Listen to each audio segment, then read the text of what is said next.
कल हम लोगों ने पढ़ा था व्यवहारवाद। मैंने बताया था व्यवहारवाद जो है द्वितीय विश्व युद्ध के पश्चात परंपरागत राजनीति के विरोध में एक व्यापक क्रांति हुई। इस क्रांति को ही व्यवहारवाद का नाम दिया गया। व्यवहारवाद मुख्यतः अपना ध्यान संस्थाओं को चलाने वाले लोगों को राजनीतिक व्यवहार पर अपना ध्यान केंद्रित करता है। इसके जनक डेविड स्टर्न, इनकी पहले भी बहुत सारी पत्रिकाओं में और कुछ जैसे कि शिकागो विश्वविद्यालय में चार्ल्स मेरियम ने अपनी book new aspects of politics में, जैसे कि मैंने नीचे लिखा भी है, न्यू एस्पेक्ट्स ऑफ पॉलिटिक्स में दिया था। और एक 1950 और से 60 के बीच में एक नई महान बहस जो विज्ञान और परंपरावाद के बीच का मामला था।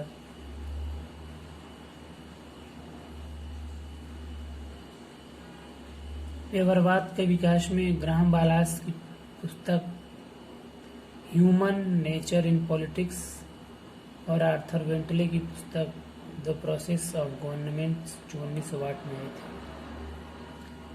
इसके बाद हमने नेक्स्ट पार्ट में पढ़ा था व्यवहारवाद के उदय के कारण, जो 20वीं सदी की एक महत्वपूर्ण देन है, जिसका जन्म शिकागो आंदोलन जो अमेरिका में से हुआ है।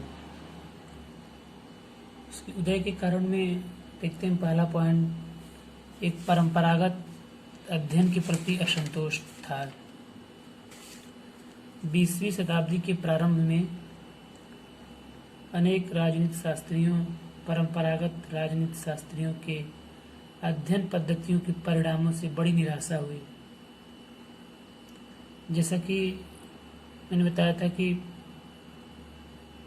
बड़े बड़े राजनीतिज्ञ ऐसी हालों में सिद्धांत बनाते रह गए राजनीतिक शास्त्र की, और इधर फर्स्ट वर्ल्ड वार और उससे भी ज़्यादा खतरनाक द्वितीय विश्व युद्ध हो गया,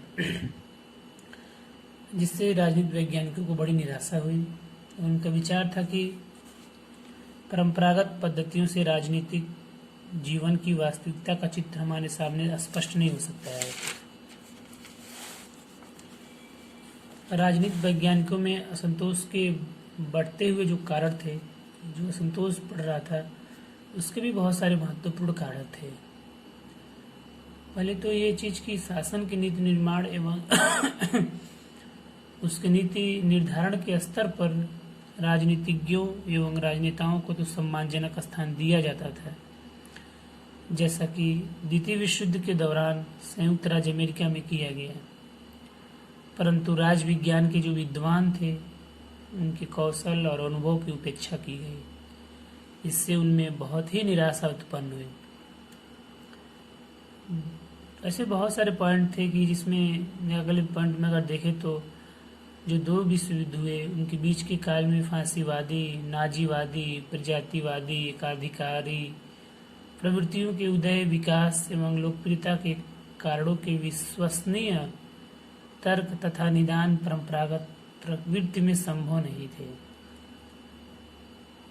ऐसे बहुत सारे कारण थे। इसमें हम सेकंड पॉइंट पे देखते हैं अन्य समाज विज्ञानों से प्रेरणा।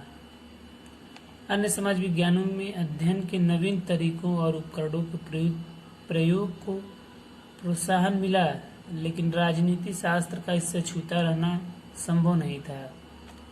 इसमें रॉबर्ट डहल ने लिखा है, रॉबर्ट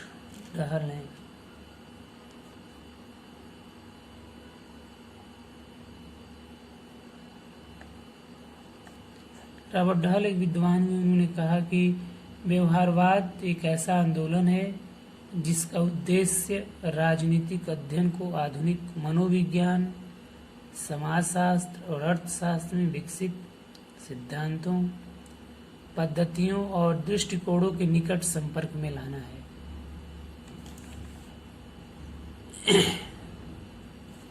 नेक्स्ट पॉइंट में द्वितीय विश्व युद्ध का प्रभाव।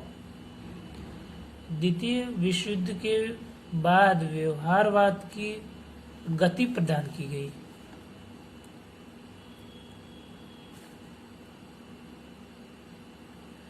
युद्ध के समय घटनाओं ने राजनीति शास्त्रियों के मन में यह बात बैठा दी कि राजनीतिक जीवन की जटिलताओं को पूरी तरह समझने के लिए संस्थाओं और उनकी संरचनाओं के अध्ययन की सीमा से आगे बढ़कर उनकी संस्थाओं और उनमें कार्य करने वाले व्यक्तियों के व्यवहार का अध्ययन करना होगा। जैसा कि मैंने पहले बताया था कि संस्थाओं का नहीं, व्यवहार का अध्ययन करना होगा। और नेक्स्ट पॉइंट में था नवीन पद्धतियों का प्रयोग। ठीक द्वितीय विश्व युद्ध के बाद, सेकेंड वर्ल्ड वॉर के बाद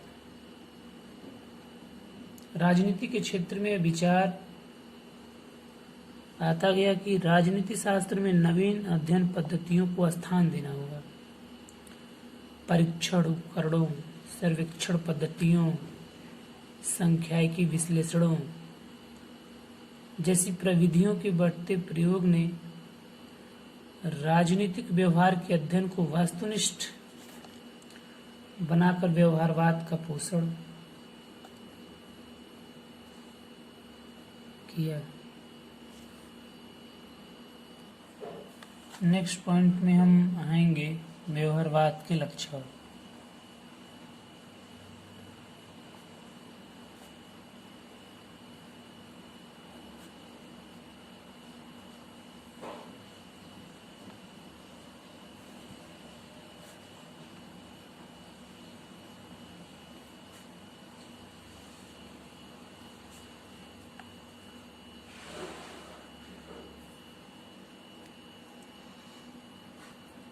व्यवहारवादी यह मानते हैं कि अध्ययन की इकाई यूनिट ऑफ स्टडी बहुत बड़ी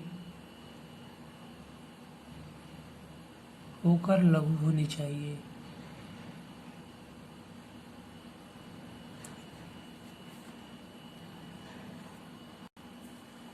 व्यवहारवादी व्यवस्थाओं और उपव्यवस्थाओं के परस्पर संबंध जैसे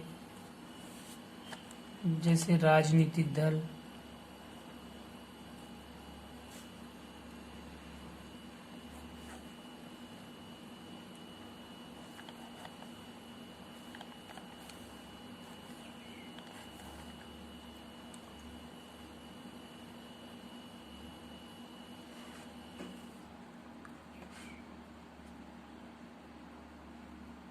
संक्षेप में हम राजनीतिक व्यवहार से अभिप्राय केवल प्रत्यक्ष या अप्रत्यक्ष रूप से पर्यवेक्षणी राजनीतिक क्रियाओं से नहीं वरन उनका संबंध व्यवहारवाद है।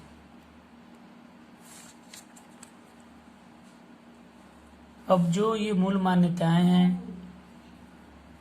डेविड स्टन की,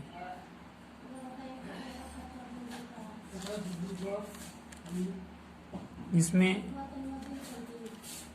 पहला पॉइंट यह है नियमितताएं।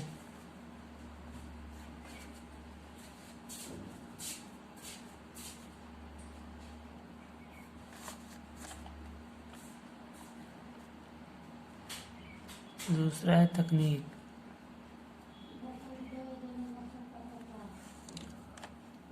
तीसरे पॉइंट में है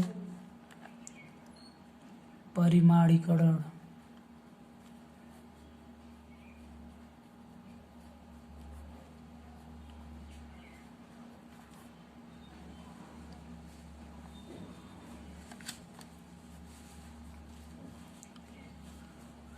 तीन और चौथा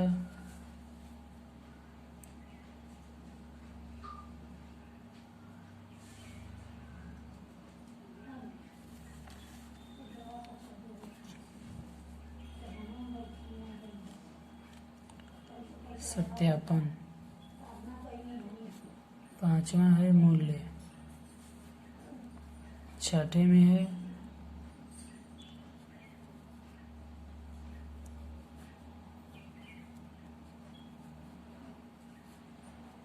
क्रमबद्धीकरण। सातवां है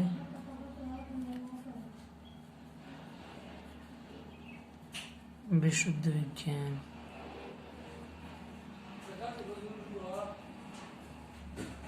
है समग्रता।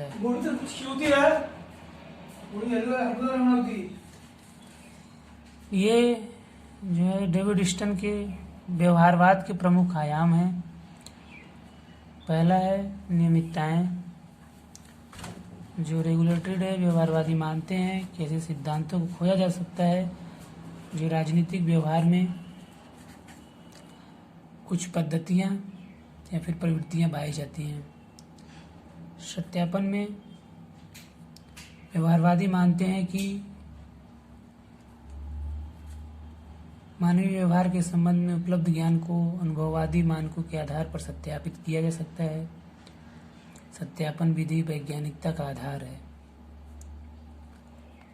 नेक्स्ट पॉइंट में तकनीक है।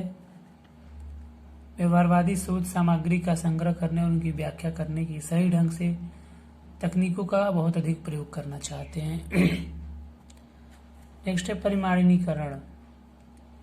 इनके अनुसार उपलब्ध सामग्री तथा तथ्यों में स्वच्छता, स्पष्टता एवं निश्चितता लाने के लिए परिमापन एवं परिमाणीकरण किया जाना चाहिए।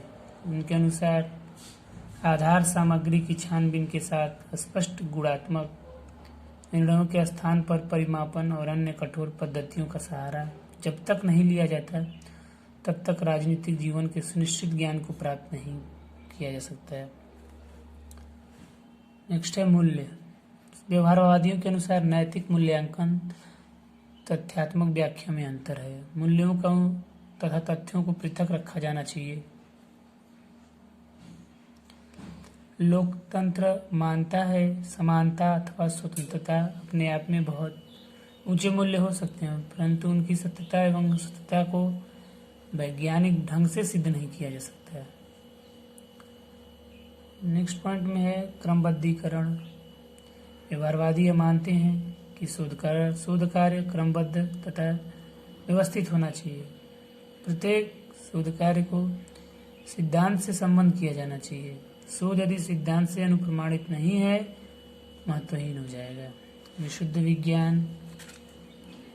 अगले पॉइंट में व्यवहारवादी विशुद्ध विज्ञान की दृष्टि से विचार करते हैं। वे इस बात से सहमत हैं कि सिद्धांत के बोध से वास्तविक जीवन की समस्याओं को समझा जा सकता है। नेक्स्ट है 8वां समग्रता। व्यवहारवादी मानते हैं कि मानव व्यवहार का अध्ययन खंडों में नहीं किया जा सकता। मानव व्यवहार में बुनियादी एकता पाई जाती है और इसी कारण समाज विज्ञान के विभिन्न विषय एक दूसरे के निकट हैं।